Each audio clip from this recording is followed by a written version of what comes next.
Bismillahirrahmanirrahim. Assalamualaikum warahmatullahi wabarakatuh. Innal hamdalillah nahmaduhu wa nasta'inuhu wa nastaghfiruh wa na'udzu billahi min shururi anfusina wa min sayyiati a'malina. May yahdihillahu fala mudhillalah wa man yudlil fala hadiyalah. Asyhadu an la ilaha illallah wa asyhadu anna Muhammadan abduhu wa rasuluh. Allahumma shalli ala Muhammadin wa ala alihi wa ashabihi ajma'in. Alhamdulillah, tidak ada hentinya kita sentiasa mengucapkan rasa syukur kepada Allah Subhanahu wa taala, yang mana Allah Subhanahu wa taala telah memberikan kita nikmat-nikmat yang tidak dapat kita hitung satu persatu, yakni nikmat iman, nikmat takwa, nikmat ibadah, serta nikmat sempat dan nikmat kesehatan, sehingga kita selalu diberikan kesehatan sehingga kita selalu bisa menjalankan aktivitas kita sehari-hari.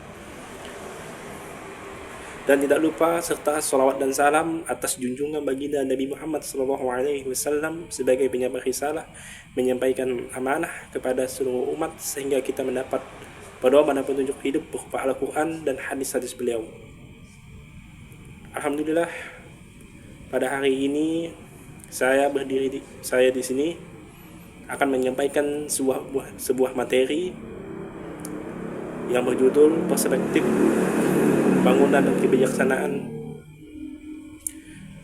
Dosen pengampu Ibu Riyazmi Yusmansari MA, mata kuliah Komunikasi Pembangunan di Universitas Sultan Muhammad Syafiuddin Sambas. Baik, saya akan menyampaikan materi ini dalam beberapa poin yang akan saya sampaikan. Pertama adalah pendahuluan, pembahasan, dan poin-poin selanjutnya. Baik, yang pertama adalah judul perspektif kebijaksanaan dan pembangunan. Dalam meningkatkan kualitas hidup masyarakat, kebijaksanaan pembangunan merupakan konsep yang penting dalam meningkatkan kualitas hidup masyarakat. Pembangunan yang bijaksana dapat meningkatkan kesejahteraan, melindungi kemiskinan, dan mempromosikan keadilan. Kebijaksanaan membangunnya dapat didefinisikan sebagai kemampuan untuk mengambil keputusan tepat dan efektif untuk mencapai tujuan. Teori pembangunan yang relevan antara lain teori modernisasi, teori dependensi, dan teori membangun berkelanjutan.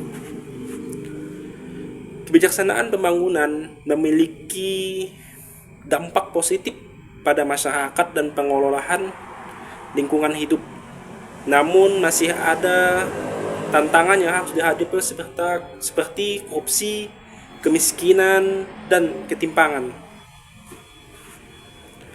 Kebijaksanaan pembangunan dan pengembangan SDM.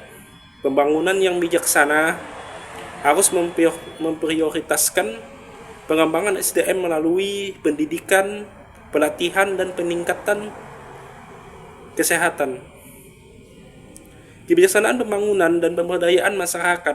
Pembangunan harus melibatkan masyarakat dalam proses pengambilan keputusan dan memberikan kesempatan bagi mereka untuk berpartisipasi.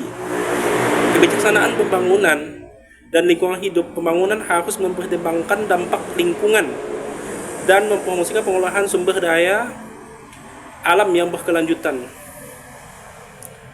Kebijaksanaan pembangunan merupakan konsep yang penting dalam meningkatkan kualitas hidup masyarakat. Pengembangan SDM, pemberdayaan masyarakat, dan pengelolaan lingkungan hidup yang berkelanjutan merupakan komponen penting kebijaksanaan pembangunan. Perlu dilakukan upaya untuk meningkatkan kebijaksanaan pembangunan melalui pengembangan SDM, pemberdayaan masyarakat, dan pengolahan lingkungan hidup yang berkelanjutan. Pemerintah harus meningkatkan investasi dalam pengembangan SDM. Masyarakat harus dilibatkan dalam proses pengambilan keputusan pembangunan. Perlu dilakukan evaluasi, pemantauan terhadap program-program pembangunan melalui konsep dasar. Pembangunan berkelanjutan, kebijaksanaan strategis, pengembangan SDM, pemberdayaan masyarakat, pengelolaan lingkungan. Selanjutnya, dimensi kebijaksanaan. Kebijaksanaan strategis, perencanaan dan pengambilan keputusan, kebijaksanaan operasional dan pengelolaan program, kebijaksanaan evaluasi penilaian dan pemantauan hasil. Kebijaksanaan politik, kebijakan publik dan kebijaksanaan sosial, pengembangan masyarakat dan pemberdayaan. Aspek kebijaksanaan. Aspek utama ekonomi, pertumbuhan, pengembangan industri dan peningkatan pendapatan. Sosial, pengembangan masyarakat, pemberdayaan dan peningkatan kualitas hidup. Politik, kebijaksanaan publik, peningkatan kualitas hidup dan demokrasi, lingkungan, pengelolaan sumber daya alam, pelestarian lingkungan dan pembangunan berkelanjutan. Dimensi kebijaksanaan. Kebijaksanaan strategis, perencanaan dan pengambilan keputusan, kebijaksanaan operasional, implementasi dan pengelolaan program, kebijaksanaan evaluatif, penilaian dan pemantauan hasil.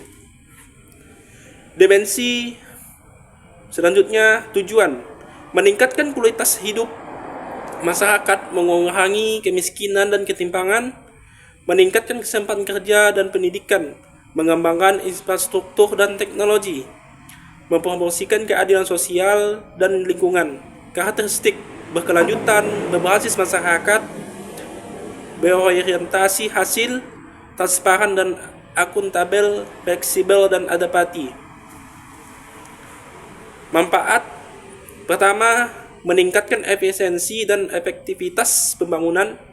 Kedua, mempromosikan keadilan sosial dan lingkungan. Ketiga, meningkatkan partisipasi masyarakat, mengurangi risiko dan ketidakpastian, meningkatkan kualitas hidup masyarakat.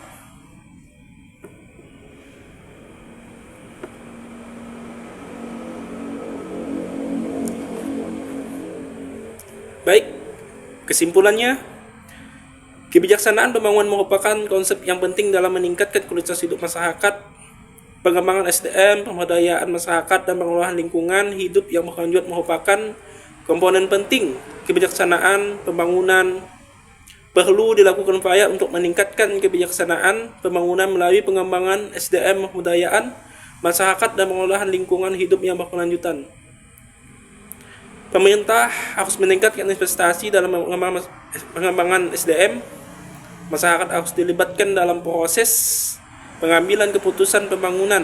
Perlu dilakukan evaluasi dan pemantauan terhadap program-program pembangunan. Baik, demikian yang dapat saya sampaikan. Semoga bermanfaat untuk materi perspektif kebijaksanaan dan pembangunan masyarakat. Mapel Komunikasi Pembangunan, dosen pengampu Ibu Riyazmi Yusman Sari MA. Baik. Assalamualaikum warahmatullahi wabarakatuh.